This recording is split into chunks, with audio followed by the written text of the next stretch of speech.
Hai, Assalamualaikum warahmatullahi wabarakatuh. Apa kabar mahasiswa Ibu sekalian? Jumpa lagi dengan Ibu dalam mata kuliah program linear. Sebelumnya, kalian sudah menyelesaikan ujian tengah semester pada materi program linear dengan metode grafik. Nah, sekarang kita akan masuk ke program linear metode simplex.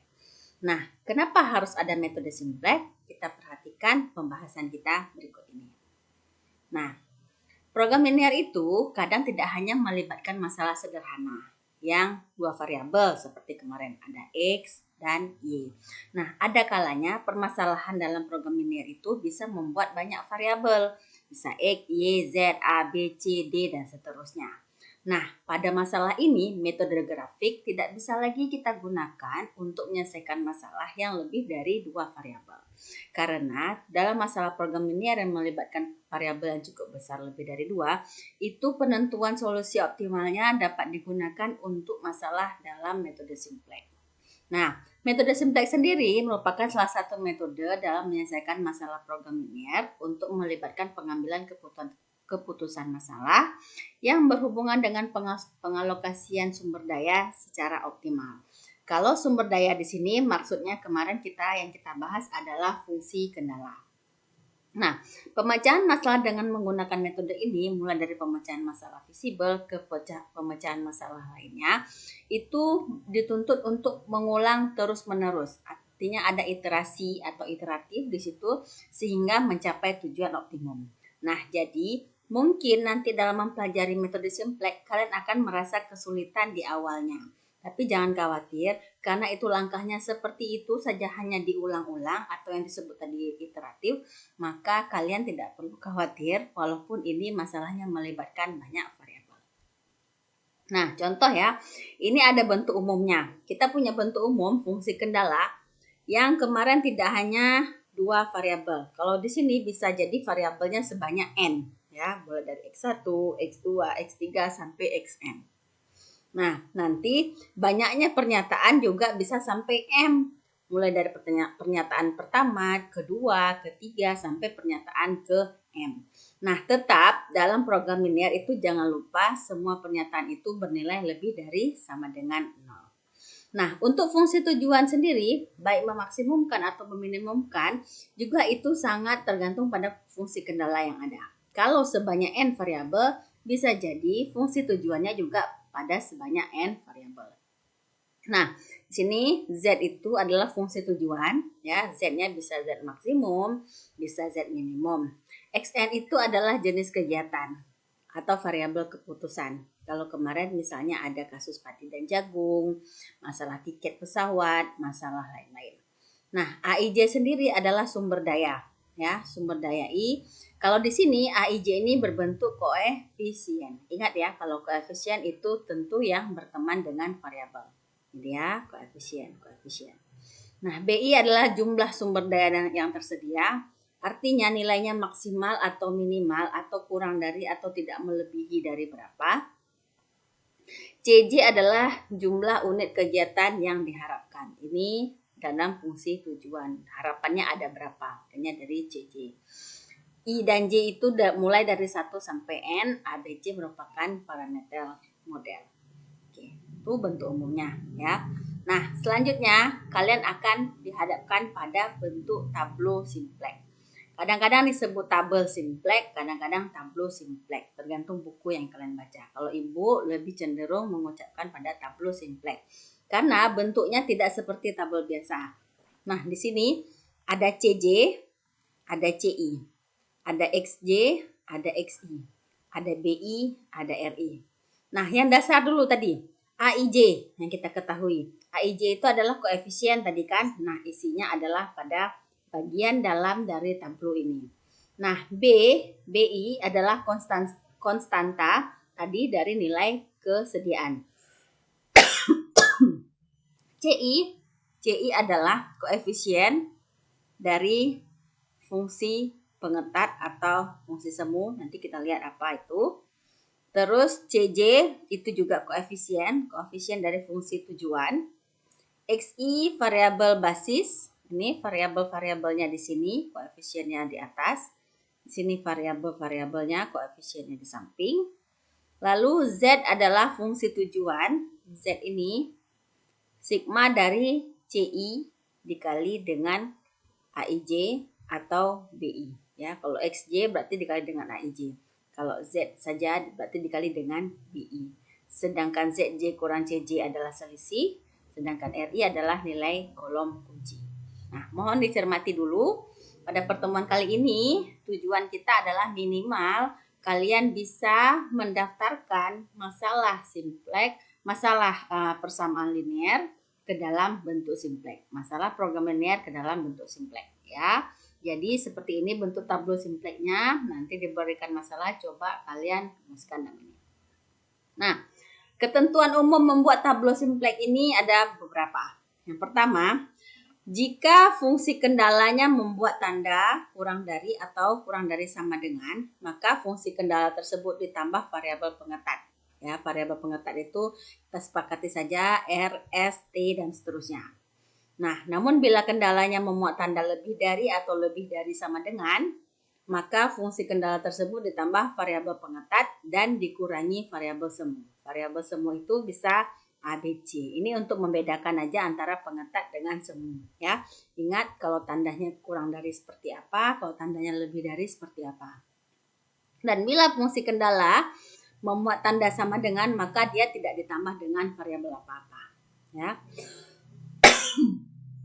Fungsi tujuan sendiri untuk pola maksimum itu ditambahkan variabel pengetat dengan koefisiennya 0, sedangkan untuk fungsi pola minimum ditambah variabel pengetat dan dikurangi variabel semu yang juga masing-masing koefisiennya 0. Kenapa 0? Supaya tidak mengubah nilai dari fungsi tujuan itu sendiri.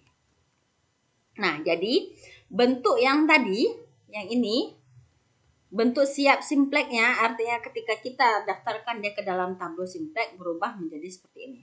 Ya, katakanlah ini tandanya lebih dari, ya, berarti dia ditambah variabel pengetat. Ya, nanti kalau ada semu berarti dia dikurang dengan variabel semu.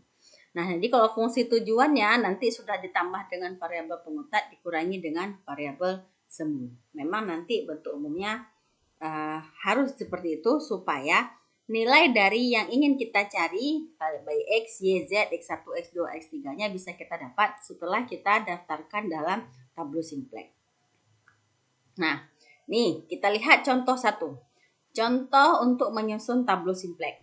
Ya, masalahnya adalah masalah maksimum. Di sini buatlah fungsi kendala dan fungsi tujuan berikut dalam tabel simplex.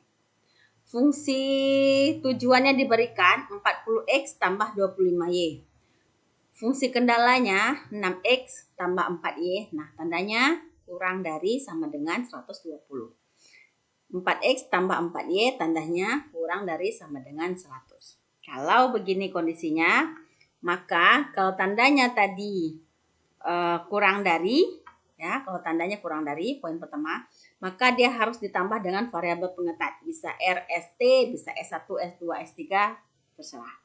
Di sini Ibu pakai S1, ya. Ini tambah variabel pengetatnya S1 dan S2. Sementara tandanya nanti berubah menjadi sama dengan.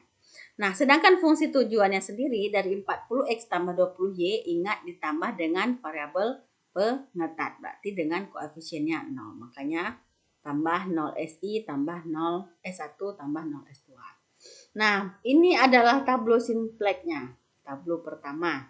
Ya, karena tadi iterasi bisa jadi tablo itu berulang-ulang sampai kita menemukan nilai optimum.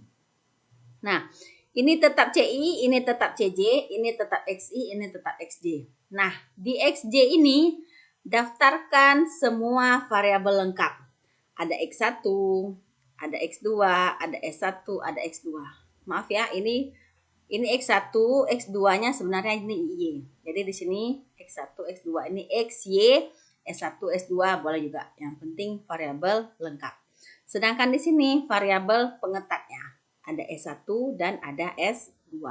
Koefisien S1 0, koefisien S2 0 diletakkan di CI. Sedangkan CJ ini adalah nilai maksimum dari fungsi tujuan. Koefisien dari X-nya adalah 40, koefisien dari Y-nya adalah 25, koefisien dari S1 adalah 0, dan koefisien dari S2 adalah 0. Ya. Barulah di dalamnya kita isi dari koefisien-koefisien dari fungsi kendala tersebut. Ada 6, 4, dan 1. 6, 4, dan 1. S2-nya nggak ada. Kalau S2-nya nggak ada berarti buatnya 0.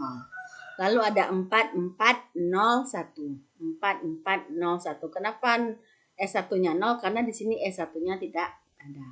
Nah, di sini nilai konstantanya 120 dan 100. Nah, siapa ZJ? ZJ adalah nilai penjumlahan dari CI kali AIJ. Berarti 0 dikali 6, 0 ditambah 0 dikali 4, 0. 0 ditambah 0 hasilnya 0. Demikian juga dengan X2, S1, dan S2. Selanjutnya selisih. Selisih ZJ kurang CJ.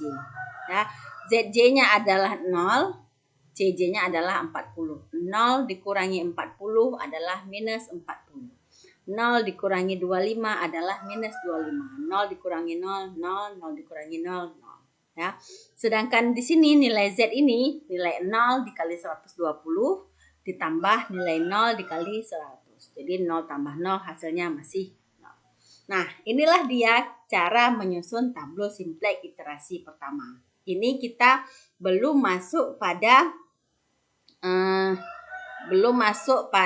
penyelesaiannya. Ya, jadi untuk pertemuan ini coba kalian selesaikan masalah berikut dalam bentuk buatlah tableau simplex untuk masalah yang pertama, masalah kedua, dan masalah ketiga.